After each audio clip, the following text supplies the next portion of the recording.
Bienvenidos a La Pasión no es un bolero, este programa en donde tratamos a través de entrevistas con distintas personalidades contar un poco qué son las pasiones, qué es la pasión, qué es aquello que nos motiva, ese motor vital, pero también la oscuridad de la pasión, porque la pasión también tiene un lado bastante oscuro, o puede tenerlo. Esta vez vamos a hablar con alguien que sabe mucho de poesía, que sabe mucho de filosofía, que sabe de pasiones.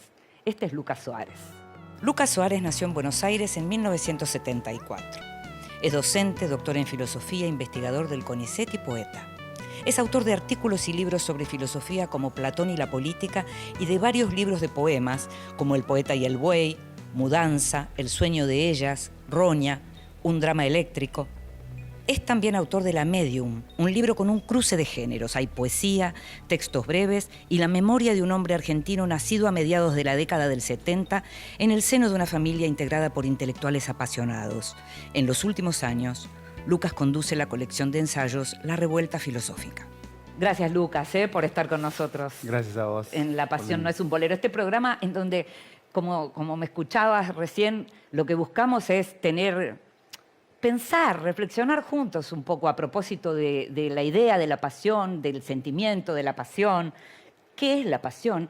Y nos parecía que en tu caso, que venís de la poesía, que venís de la filosofía y que venís de una familia muy particular, con muchos nombres de gente importante y apasionados, eras como número puesto para este programa. Así que muchas gracias. Gracias a vos por la invitación.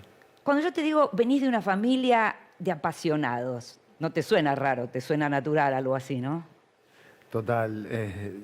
Bueno, el primer personaje que se aparece es mi viejo y su pasión por la literatura, una pasión desbordada que me la transmitió y también el mensaje paterno más importante fue hagas lo que hagas, hacelo con pasión. O sea, eso fue el mensaje, no importa, querés ser jardinero, querés ser... Aparte me insistía en que no necesariamente tenía que ser algo que se ligara con lo intelectual, ¿no? O sea...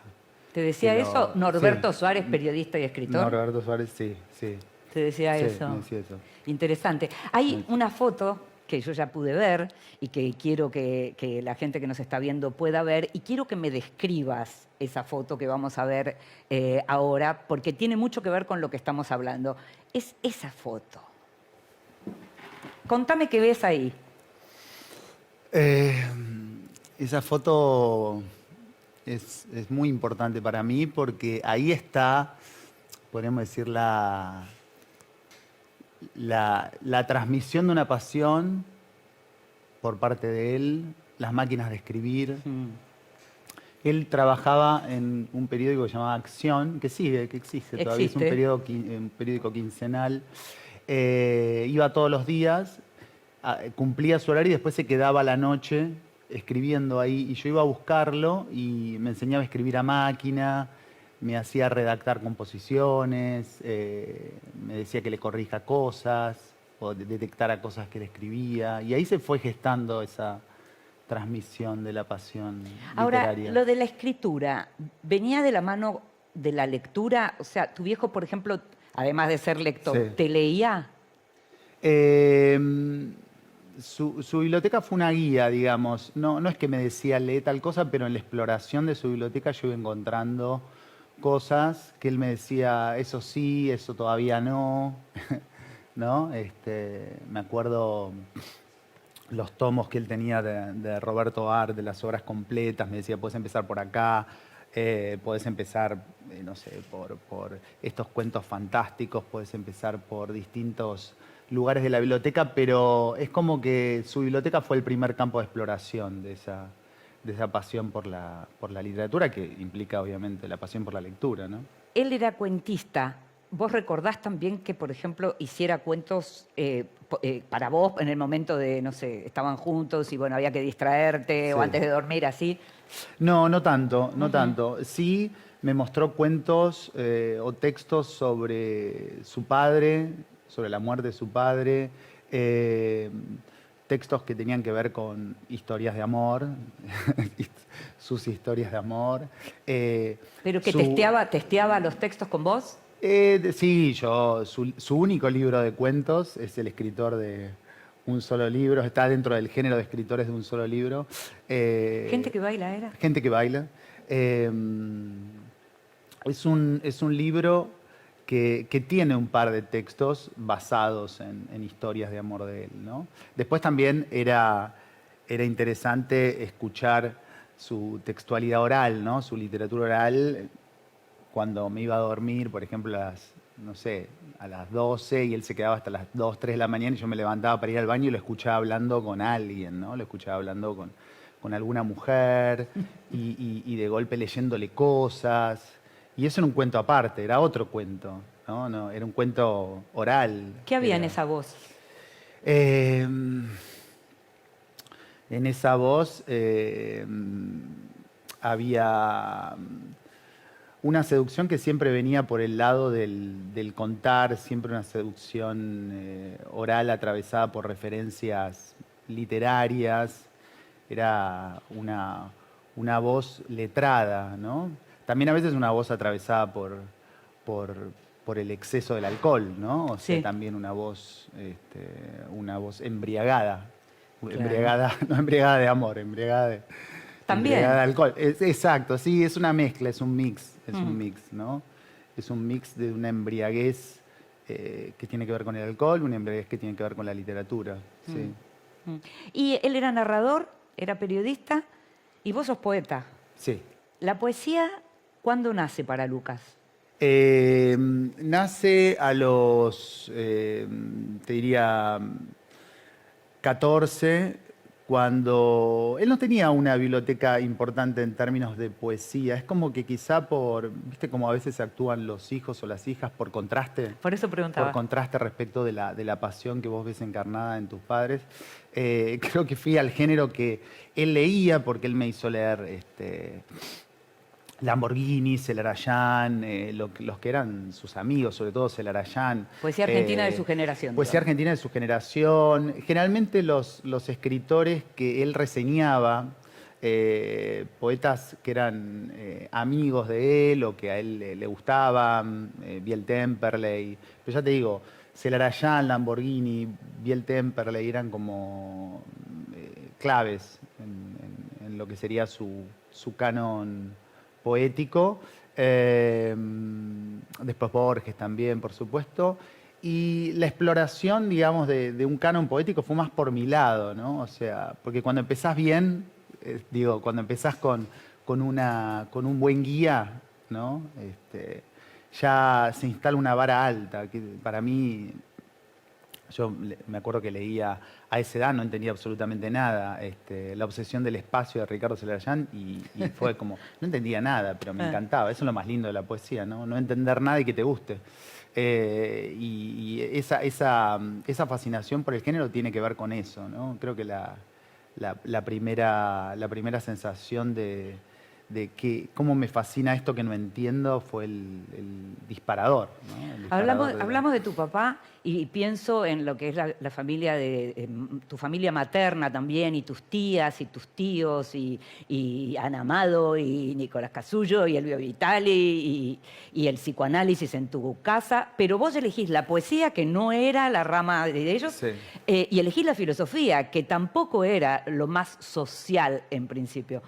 ¿Elegiste también ahí por contraposición, pensás? No, vos fíjate que en el caso de mi padre, él hizo la carrera de filosofía, la hizo en una época difícil, no tenía un muy buen recuerdo, no la terminó. O sea que su testimonio acerca de la carrera de la filosofía no era muy positivo. Por él viene más la cuestión literaria y la cuestión de la filosofía tiene que ver más con el encuentro con el último esposo de mi madre, que es psicoanalista y había hecho la carrera de filosofía y fue muy gracioso porque yo quería hacer por justamente mi tía Ana Amado la carrera de arte, ella estaba como directora de la carrera de arte. Claro. Antes también quería hacer cine porque mi papá estaba de novio. Y ella también escribía sobre Claro, cine, Ana. tal cual, sí, tenía era titular de una materia en la carrera de arte sobre cine, y en el caso de Ana fue una influencia muy importante por ese lado, cine, la carrera de arte, y justo ahí mi madre conoce a su actual pareja, y él me habla de la carrera de filosofía, le pregunto qué puedo leer, me da un texto muy hermoso, muy breve, que es un texto de Pascal, que se llama La apuesta, que es un texto que después trabaja Lacan. Es un texto en donde una persona le apuesta a otro si existe Dios o no existe Dios. Y ese texto, que debe tener 4 o 5 carillas, me rompió la cabeza, en el sentido de decir qué genial que exista una carrera en donde estás 5 años leyendo este tipo de textos, ¿no? O sea, y es un poco esa la historia. Porque el psicoanálisis no fue una opción para vos, ¿o sí? No fue una opción. Pero después, digamos, terminé volviendo desde la filosofía al psicoanálisis, porque es un campo que me interesa desde la teoría muchísimo. Claro, Sí. y en función de pensamiento, de pronto. Y en función de pensamiento, y sobre todo por la figura de Lacan, que para mí es también básicamente un poeta. filósofo. Es un poeta, Ah, es un digamos, poeta. es un poeta. Ah. Yo lo veo como un poeta, también lo veo en parte como un filósofo, alguien que discute muchísimo con la filosofía, pero abreva también a la vez mucho de ella. Y vuelvo todo el tiempo, o sea, no sé, estoy trabajando el banquete de Platón y voy al comentario de Lacan. Quiero decir, de alguna manera se terminaron juntando todas esas pasiones que enhebran a los personajes de mi familia, ¿no? Sí, Es sí. interesante porque está el psicoanálisis, está la filosofía, el psicoanálisis por el lado del esposo de mi madre, el psicoanálisis por el lado de mi madre, la literatura por el lado de mi padre, ¿no? Se fueron como La aunando, escritura. bueno, la escritura, el cine por el lado de Ana, bueno, y por el lado de la filosofía también Nicolás Casullo, que Sí, fue sí, mi claro. tío, y mi tío Elvio Vitale, que fue clave Hablando de libros. por su librería, la Gandhi, Claro. en la que yo trabajé 10 años de mi vida. Fue una educación sentimental con los libros desde el lado de la venta, en una librería que fue canónica en esa época, en los 90, que era la Gandhi de la calle Corrientes, primero en Montevideo, y fueron 10 años, de los 18 hasta los 28, y fue clave esa formación Cuando en la decís librería. lo de la venta, estás hablando de la promoción de la lectura. En esa venta, en esa promoción, tiene que haber una pasión. Total. De eso hablas. Total. Yo aparte trabajé con muchos libreros que después, bueno, que ya eran escritores, después periodistas culturales, y yo aprendía de ellos sobre todo porque ahí iba mucha gente, como pasa en otras librerías, sobre todo esta es una librería de humanidades, donde no venía con un libro en mente. Decían, Claro. ¿qué me recomendás? Y yo los veía a ellos ¿O qué puedo transmitiendo. regalar? ¿Qué puedo regalar? Ah. Y los veía a ellos, sobre todo a los 18 años, no estaba todavía envalentonado, y los veía a ellos transmitir con mucha pasión los autores que estaban leyendo, con los que estaban fascinados. Entonces, pasaba mucho eso en la Gandhi, mucha gente que venía a comprar lo que recomendaban los libreros. Después fui aprendiendo y ocupé un poco también ese lugar. Yo me ocupaba de la biblioteca de poesía, de ordenarla, obviamente, era el especialista en esa biblioteca, y me la pasaba ordenándola y aprendiendo, hojeando, porque aprendes un montón, ¿no? Es También, que el orden de la biblioteca, ordenar, desordenar, reordenar una biblioteca, forma parte también de la Total. pasión del lectora, digamos, ¿no? Total. Aparte, es borgiano, es un ordenamiento, ¿no? Es una clasificación infinita. De golpe, cuando ya la tenés armada bajo un criterio, decís, pero ¿por qué no Claro. armarla bajo otro criterio? Sí. Y así, también, ¿qué pones en la mesa? Porque era tan grande la librería que cada sección temática tenía su mesa de novedades. Pero en verdad no eran novedades, era lo que cada uno elegía, ¿no? O sea, podía estar la Ilíada, no sé, por decirte, no necesariamente tenía que ser una novedad en poesía. Entonces, ya también había un criterio de qué elegía para que la gente viera así a primera vista en la mesa. Estás hablando de la Ilíada. ¿Existió Homero? La gran pregunta. Sí. Sí. Yo lo pienso como un colectivo de poetas, ¿no? Me gusta más esa hipótesis de que es un colectivo, ¿no? Colectivo, el nombre que le ponemos a la fijación de cantos que se transmitían de forma oral y que, bueno, terminaron bajo ese nombre. Pero ¿Cómo bueno. cuesta, no? Porque en general cuando uno piensa en la figura detrás de Homero, lo asocia más a los dioses griegos, digamos, porque queda como completamente linkeado a eso. Y cuando uno empieza a mirar y piensa esto del colectivo, cambia mucho la sensación. Total. Sí, porque son aedos, ¿no? O sea, cantores que recitaban y de alguna manera no sabemos si es un personaje o el nombre para, ya te digo, un conjunto de Un gran poetas. editor, Un gran editor, tal de cual. los aedos. Tal cual. Sería tal así, cual. ¿no? Exacto, sí. ¿Cuándo leíste la Ilíada? ¿O leíste primero la Odisea? Leí a mí me gusta más la Odisea. Las leí a los, te diría, 18, por ahí. Ah. O sea, cuando la leí Ya la leíste entera, no leíste adaptaciones infantiles. Exacto, cuando quise leerla, porque son libros a los que uno tiene que llegar, me parece, ¿no? O sea, es muy pesado a veces que te digan lo que tenés que leer por la tradición que tiene o por el prestigio que tiene ese título. Y eso es lo que choca mucho hoy, quizá pienso en la educación media, ¿no? O sea, cuando vos querés instalar un canon de escritores tradicionales o escritores y escritoras tradicionales y la época no acompaña, porque Sí. la época implica una lectura más fragmentaria, Otros tiempos. otros tiempos, entonces es preferible, digamos, que el anzuelo sea otro, ¿no? O sea, que se entre por un lado que tenga más que ver con las literaturas actuales y que después vos llegues a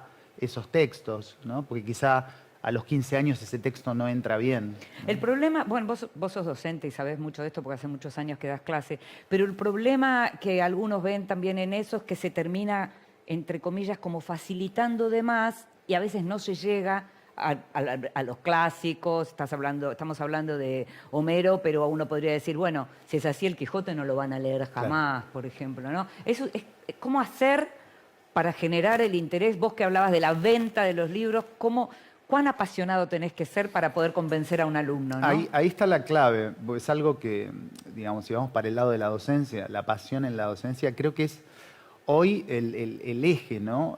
¿Qué justifica ir a una clase hoy cuando Claro. podés aprender básicamente todo de internet, de un chat GPT, de YouTube?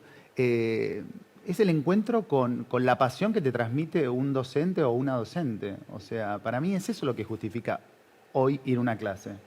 Y lo que te hace quizá leer el Quijote es la pasión que Que te pone... transmite un Exacto, docente. que te transmite un docente o una docente. Me parece que por ahí pasa. Eso es lo que yo trato de hacer. O sea, transmitir una pasión en relación a los textos que a mí me apasionan. Es que justamente cuando estabas diciendo, ¿qué te lleva hoy? Yo pensé que me ibas a decir, ¿qué te lleva hoy a dar clase? Porque también es otra pregunta, Sí. ¿no? Y en la Argentina, qué sé yo, no sé, en otros lugares del mundo habrá que ver cómo es, pero en la Argentina, francamente, la docencia no es como en lugares, no sé, el modelo finlandés, en donde el docente está Total. arriba de todo en la jerarquía de las carreras para elegir, ¿no? ¿Y qué te lleva? ¿La pasión? ¿Qué? La pasión, hay algo del don, ¿no? De la donación, de la transmisión de una experiencia de lectura, de una experiencia de estudio.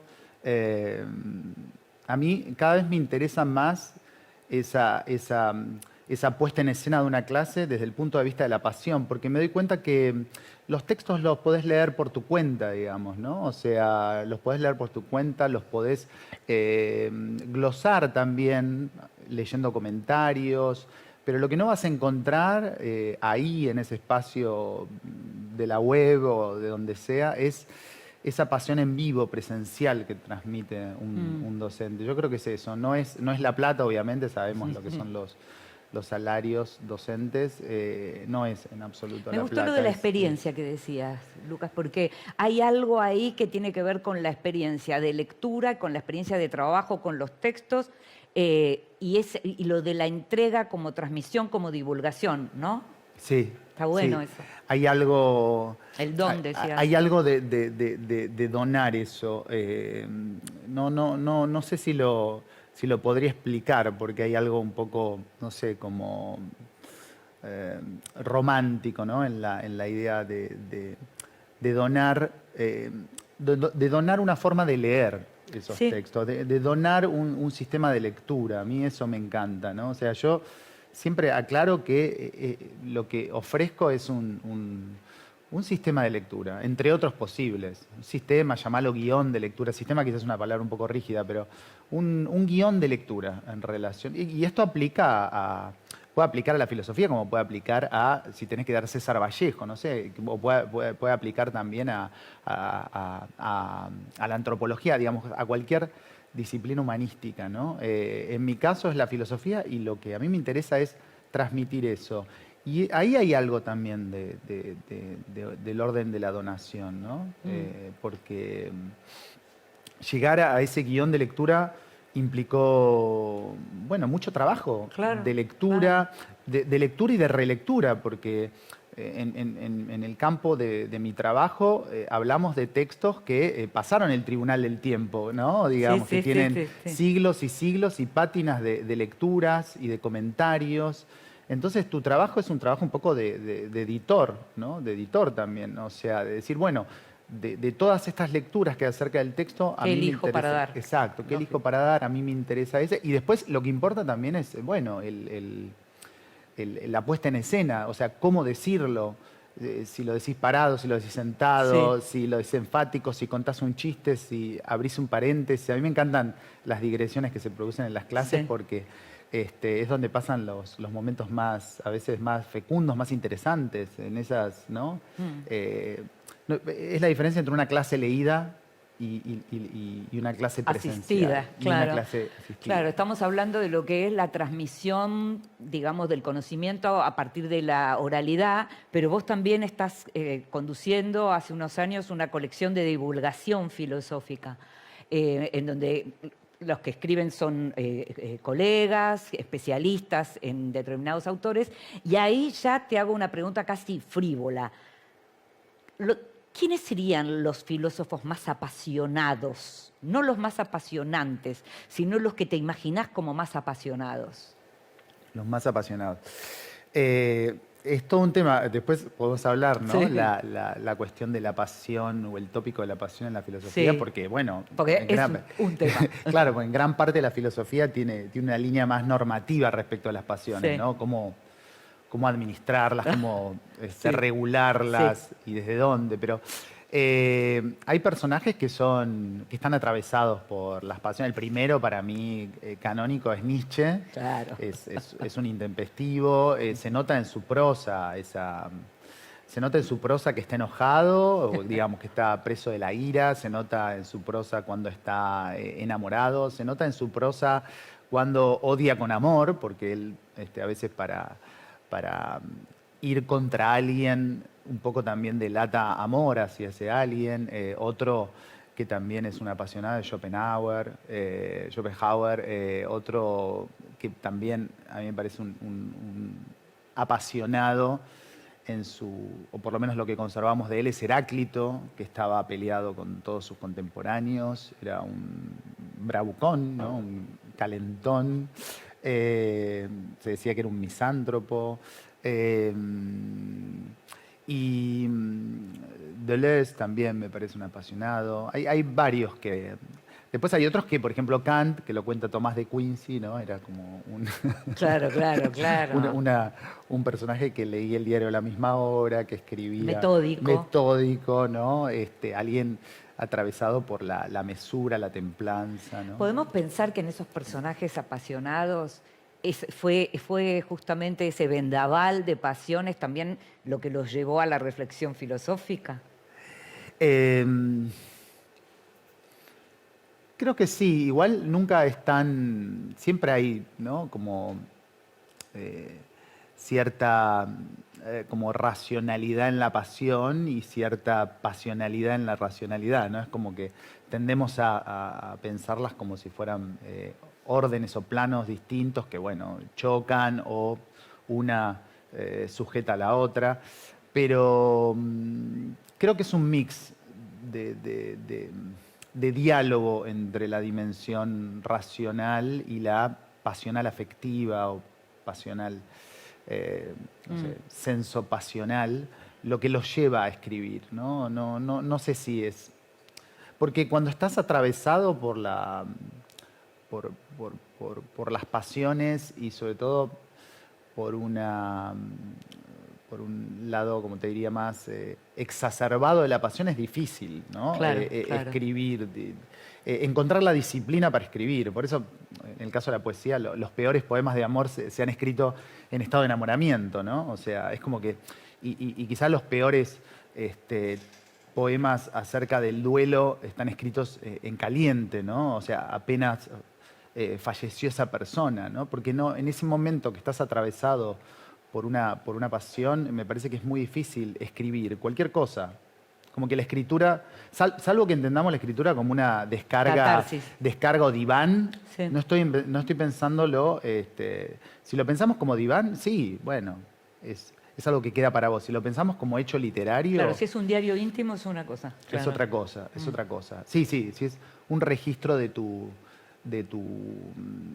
estados anímicos, no habría ningún problema. El tema es cuando estamos hablando de un texto que está de alguna manera destinado a la publicación o que se termina publicando. Y ahí me parece que hay una distancia respecto de, no te diría de la pasión, sino de lo exacerbado de la pasión que a veces te lleva a, ¿no? Vos decís que es bueno que haya como una distancia, es bueno que haya como un enfriamiento del sentimiento Sí. para llevarlo a la letra. A la hora de escribir, sí. A la hora de escribir, no desde el punto de vista catártico, terapéutico, que es el que encontramos muchas veces en las escrituras de redes, por ejemplo, Sí. ¿no? De las redes Sí. sociales, ¿no? Esa idea de la poesía como diván. Yo te digo, la escritura a mí me interesa, una Sí, escritura más como hecho de lenguaje, un poco más distanciado, obviamente siempre tiene el insumo de las pasiones, ¿no? El insumo, Sí. el disparador de las pasiones, el motor de las pasiones. Pero mediado por la lengua con Exacto. cierta distancia. Exacto, Sería. pasa por el tamiz de ese trabajo con el lenguaje, también por cierta idea, ¿no? Que es un poco la que sostiene Poe en El Cuervo, ¿no? Cierta disposición un poco, te diría, no matemática del poema, pero sí más racional, ¿no? En lo que respecta a la dimensión formal, lo que diríamos más apolínea, ¿no? Del poema. Quiero decir, si el poema es el oleaje hirviente de la pasión, no sé si llega a ser un buen poema, ¿no? Me parece que tiene que haber un equilibrio entre ese, podríamos decir, refrenamiento, esa dimensión un poco apolínea, formal, estructural, que tiene que ver con la técnica también, ¿no? Con la técnica poética, que le baja un poco unos cambios al poema en ese sentido, ¿no? Pero bueno, este es un punto de vista, ¿no? Por supuesto que alguien podría decir, a mí me fascina ver... La entraña. Sí, la entraña y como decía Lamborghini, la lagrimita, ¿no? O sea, Lamborghini Osvaldo. No, Leónidas, decía el poeta. poema Lagrimita, ¿no? El poema Lagrimita, que es... Es bueno. Bueno, claro, a mucha gente le gusta el poema Lagrimita.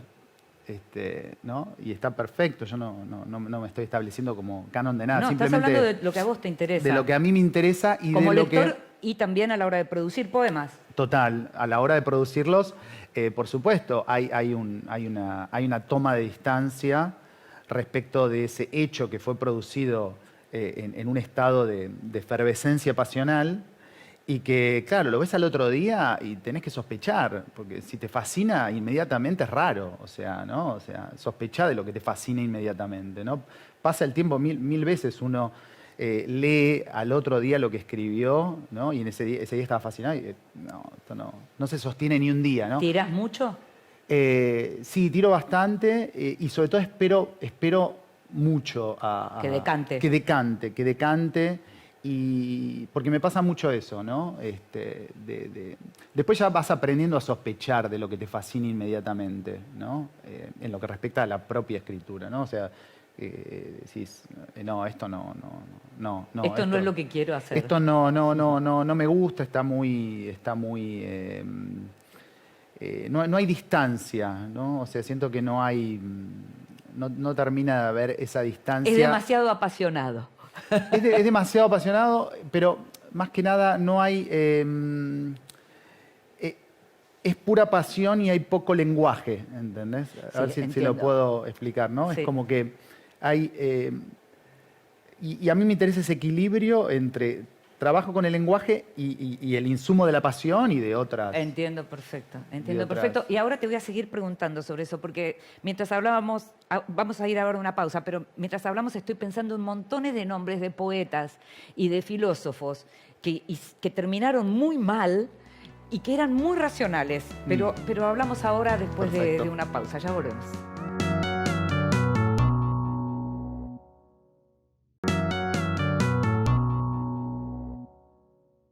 Y seguimos en La Pasión no es un bolero. Estamos hablando con Lucas Suárez, poeta, experto en filosofía, docente, académico, investigador, editor. Estábamos hablando antes también de la colección, Lucas, de esta colección que estás dirigiendo. Y yo te decía, antes de irnos al corte, que pensaba en esos personajes que de pronto tienen que ver con lo que vos señalabas en relación a tener como una distancia con la pasión a la hora de la escritura, pero personalidades que han tenido eventos en sus vidas, no solo que terminaron en el suicidio, sino de pronto también en el crimen, como en el caso de Althusser, ¿no? Y uno no diría precisamente que la escritura tiene que ver con las pasiones, Claro. ve una cosa más racional, ¿no? Sí, total. Bueno, ahí depende el caso, ¿no? Porque pienso en Nietzsche, los últimos textos de Nietzsche son de 1888, Ecce Homo, Crepúsculo de los cielos, escritos casi en el umbral de la locura, Sí. ¿no? Y son textos de una claridad conceptual, de una fuerza literaria increíble. Y hay algo también de la sabiduría que aporta la locura a veces, ¿no? ¿No? Porque uno tiende a pensarla negativamente y sí, efectivamente para él a partir de ese momento queda postrado. Claro. Pero hay algo de cierta sabiduría, algo que también dice Foucault en Historia de la Locura en la época clásica, cuando dice, bueno, había estado lo suficientemente loco para estudiar la razón y era lo suficientemente racional para estudiar la locura, ¿no? Como que tiene que haber muchas veces en la historia de la filosofía, una especie de intercambio entre esos dos estados, ¿no? Como... Hay algo con la filosofía clásica que es la que te conmovió y es a la que te dedicaste. Hay una foto, hay una imagen Sí. que también me gustaría compartir para que nos compartas un poco lo que quiere decir esa foto, lo que quiere decir el pensamiento clásico, lo que quiere decir la cuna del pensamiento Claro. clásico para vos. Bueno, esa foto es en Delfos, donde estaba el santuario y donde estaba el oráculo de Delfos. Quedan, obviamente, ruinas y fue en un viaje a Grecia. Yo me dedico en la facultad a dar clases de filosofía clásica, griega fundamentalmente, y había mucha expectativa respecto del viaje a Grecia. Lo primero que conocí fue Atenas, que me decepcionó un poco, sobre todo por esa parte más, como diría, de maqueta turística que Sí. tiene. Estar en el Partenón es como estar frente a la Parque Mona Lisa. temático. Exacto, es como estar frente a la Mona Lisa, que todas las fotos que sacás están con celulares. Realmente es difícil respirar. Eso que podés respirar, no sé, cuando caminás alrededor del Coliseo en Roma, ¿no? Sí. La sensación de estar en ciudades que fueron las matrices de Sí, sí. Occidente, ¿no? Sí, sí. Y en cambio cuando llegué a Delfos realmente sentí algo del orden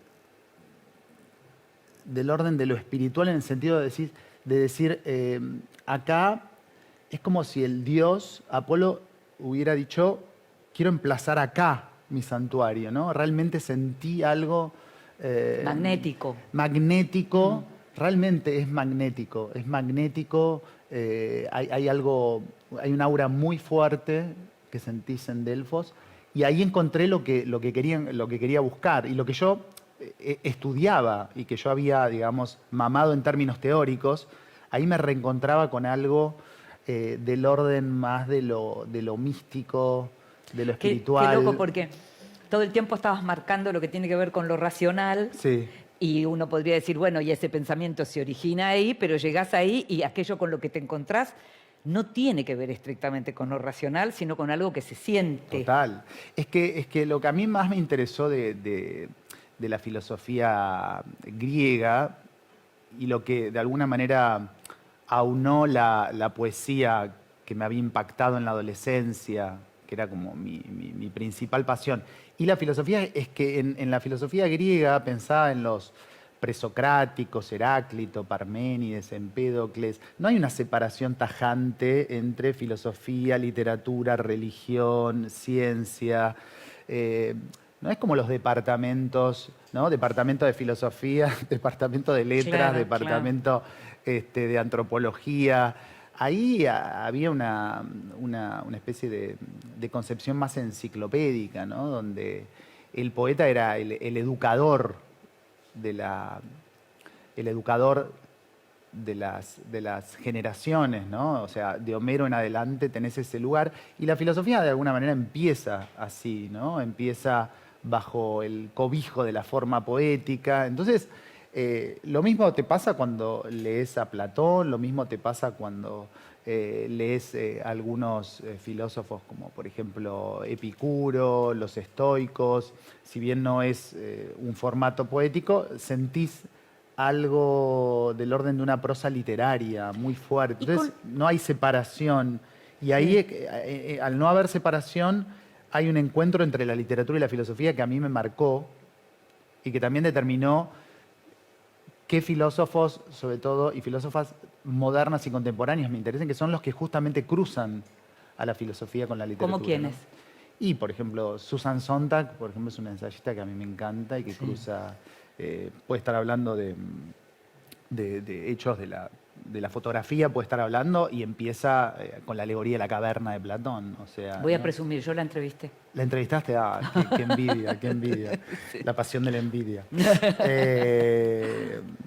Me encanta Deleuze, me encanta Foucault, su forma de leer la literatura, me encantan muchos pensadores. Muchos pensadores que, o por lo menos desde la filosofía, establecen ese entrecruzamiento, ese vínculo, o que se sirven de formas literarias para escribir sus filosofías, ¿no? En donde no sentís esa separación. ¿Te gusta Freud como narrador? Porque me encanta. Claro, sí, porque también el hombre escribía muy bien, ¿no? Tal cual, sí. Sus casos son narraciones, sí. Me encanta. Y me encanta leer a Lacan como un poeta también. Eso decías, ahí ya es bien frío, ¿eh? Ahí ya no hay una narración como la que estamos hablando de Freud. En el caso de Lacan tiene una cosa más matemática. Sí, depende que Lacan, pero me encanta ese tono oracular que tiene, ¿no? Ese tono Volvemos a Delfos. Exacto, para evocar Delfos. Pero lo que te quería decir con Delfos es que ahí sí realmente encontré algo que no está tan contaminado por el turismo, ¿no? Por el turismo, por la maqueta, por esta idea de parque temático. Sí. Porque claro, yo iba, imagínate, a Atenas, después de haber enseñado durante años textos en donde Atenas aparece donde haber escrito sobre Platón, sí, ¿no? sí, como locación. Claro. Era la locación. Era la locación que yo enseñaba. Claro, pero una locación del siglo IV, V antes de Cristo, o sexto, o lo que sería la Grecia clásica, la democracia, Pericles, y de golpe era llegar a Atenas situaciones complicadas que tienen que ver también con, bueno, las crisis políticas y económicas de Grecia, crisis política. Yo justamente fui en el peor momento de la crisis financiera de Grecia, que fue por el 2011, ¿no? Te sentías más argentino que nunca, total, ahí, así, un par total. Total, no, estaban viviendo su 2001, ¿no? Claro. Y fue un poco no una decepción, sino que esa decepción que sentís cuando vas con mucha expectativa a un lugar. Lógico. Y claro, se frustran. Lógico. Pero acá no, en Delfos no. Hablabas del Coliseo, estamos hablando de Roma y hablando de poesía y del pensamiento, y te trajiste algo para leer. Sí, me traje algo. Quiero que me expliques por qué elegiste eso.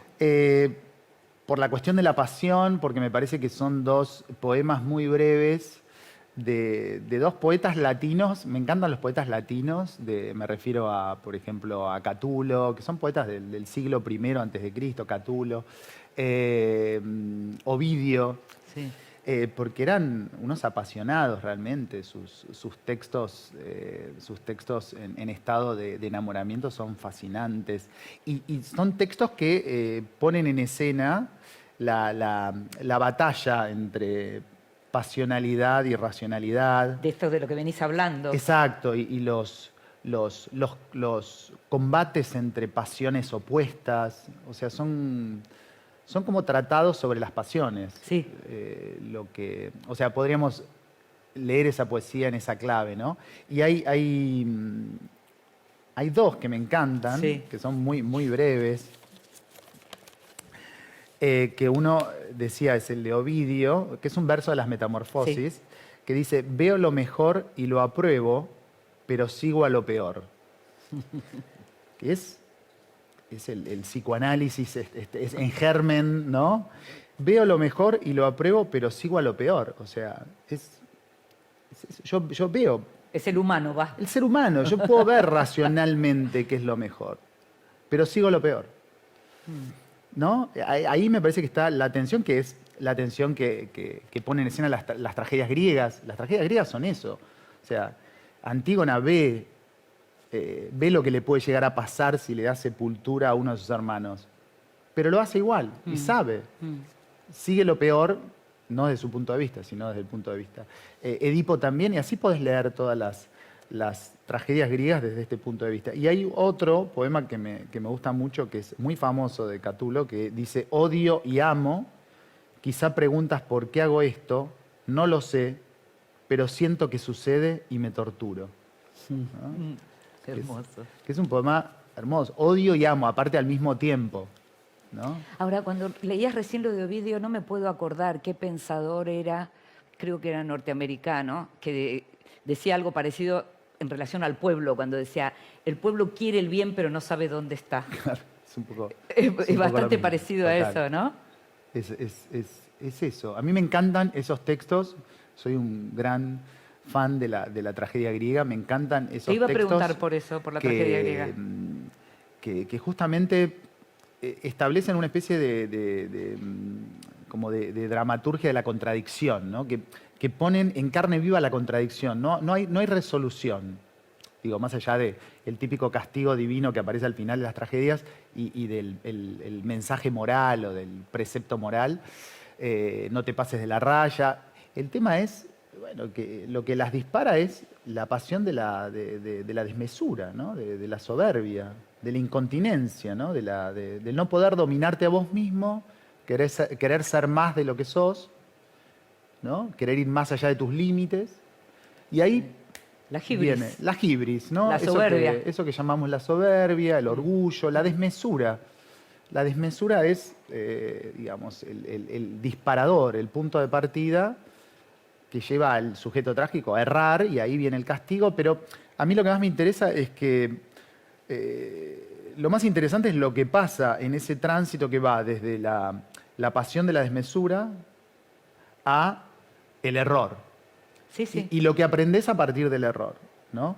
Pero la tragedia lo que te muestra es justamente la mostración de esa batalla interior, de esa contradicción, que es la que tiene Medea. O sea, yo sé que matar a mis hijos está mal, pero quiero castigarlo a quiero él. quiero castigar a mi esposo por haberse ido con otra por casarse de nuevo. Jasón, lo quiero castigar. Entonces, tengo muy claro racionalmente que matar a los hijos está mal, pero quiero dañarte. Pensaba en la desmesura y pensaba no en la Argentina, en los argentinos pensaba con la desmesura, porque la desmesura es algo que nos caracteriza muchísimo, ¿no? Total, total. Es nuestro talón de Aquiles, ¿no? Nuestro Sí. talón de Aquiles muchas veces el lugar por donde nos reconocen. Y también esa desmesura tiene un lado positivo, me parece, ¿no? Atractivo seguro. Atractivo, también repulsivo, pero hay algo que te permite reconocer muchas veces a un argentino que tiene que ver con eso, que se va de boca, ¿no? Sí, sí. Como que es muy característico. No, porque pensaban en Italia, pensaban en los italianos. Yo muchas veces me pregunto cómo puede ser que Italia sea la quinta, la sexta, la séptima economía del mundo, no importa. Pero digo, es una de las Sí. principales. Si somos tan iguales, Total. pienso, ¿no? Porque siento que tenemos muchísimo más de los italianos que de los españoles, muchísimo Total. más. Y sin embargo, acá estamos nosotros de crisis en crisis, como que tenemos solo la parte de la desmesura, nos La falta lo desmesura. otro. Sí, es muy gracioso esto que decís en el caso de los italianos. Hay una cuenta de Instagram que son videos de italianos o italianas hablando y son la gesticulación física, y son muy graciosos porque están así y nosotros también. Claro. Digamos, Las si nos manitas. filmaran acá mismo, estamos hablando y movemos las manos, Sí. esa pasionalidad se expresa también en la gestualidad. A mí me encanta eso, de nuestro carácter, de nuestra idiosincrasia, que también tiene que ver, esa gestualidad pasional también tiene que ver con el hecho de que nos saludamos con un beso, que nos abrazamos. Eso muchas veces no pasa. Yo cuando viajo, a veces, a vos te habrá pasado también. Sí, querés sí, ir a dar sí, un sí, y beso te quedás ahí, y te frenan. Te hacen ¿cómo? ¿No? Sí, sí, sí. Bueno, también nos quedamos nosotros a veces cuando nos dan dos. En el interior hay también que te dan dos. Pero la cuestión desmesurada es como que me parece absolutamente una característica propia y que va en contra de lo que hablábamos al comienzo, que tenía que ver con esto que vos hablabas de la distancia y algo del orden de la razón de la lengua por encima de las pasiones a la hora de escribir, ¿no? Sí, como una... A ver, para mí... Un freno. Exacto, la lengua, ese trabajo con la lengua es como el tamiz, es como el filtro que les otorga un equilibrio a las pasiones, ¿no? Me parece que ahí en el texto tiene que haber cierto equilibrio para que no se desborde y sea un llanto, ¿no? A eso me refiero. La lagrimita. La lagrimita, para que el texto no... Bueno, es lo que vos sentís cuando en una escena de una película decís, no, este golpe bajo está de más. Sí, ¿No? entiendo. Es el golpe bajo. Es como que uno dice, eso es una estafa. No, el golpe bajo no. Venía bien. O sea, insinuámelo.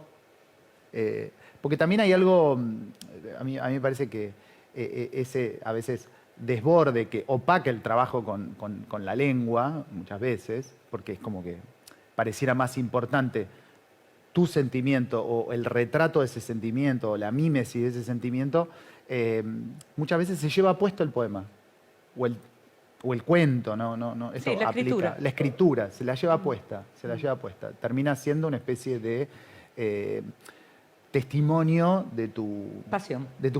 un testimonio de tu pasión. Y nosotros queremos involucrarnos, siempre es como, sin quererlo, en el pacto de lectura hay algo de lo particular general o de lo particular universal, ¿no? O sea, ¿en qué punto tu pasión se toca con la mía? ¿En qué punto, no?